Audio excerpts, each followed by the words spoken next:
The city never sleeps, but it does hold its breath. This case felt like one of those moments, a long, drawn-out exhalation of dread that had settled over my desk for weeks. The interrogation room was a tomb of stale coffee and regret. The single overhead light buzzing like a trapped fly. I shuffled through the crime scene photos again, a grim parade of smiling faces frozen just moments before their end. The files called them the vanished, a string of disappearances with no bodies, no ransom, no motive, just gone. But tonight, something new caught my weary eye. A smudge? A trick of the light? No. Behind each victim, lurking at the edge of the frame, was a faint shadow. It was tall, indistinct, and it was in every single photo, a silent, recurring witness to the void. Following a hunch that felt more like a fool's errand, I found myself at the old textile mill on the edge of town, a place where even ghosts seemed to have given up.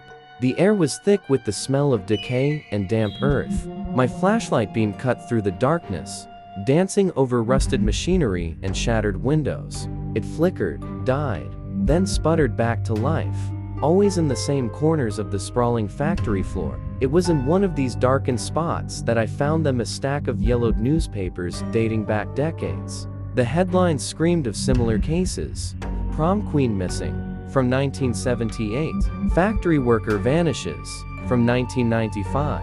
Each article described a person who had simply ceased to exist, swallowed by the city's shadows. And in the grainy photos accompanying each story, I could just make out that same, familiar, haunting shape. Deep within the mill's labyrinthine corridors, I stumbled upon a small, dust-choked room. It was completely empty, save for a single wooden chair placed precisely in the center, facing the far wall, as if waiting for an audience. As my light hit the wall, the dust motes swirled, coalescing into a form, the shadow. It wasn't a projection. It was a presence, a pocket of absolute blackness that seemed to drink the light. It stood there, impossibly tall and still, before its head began to turn, a slow, deliberate motion that felt ancient and predatory. I stumbled back, my heart pounding a frantic rhythm against my ribs, and fled into the cold embrace of the night.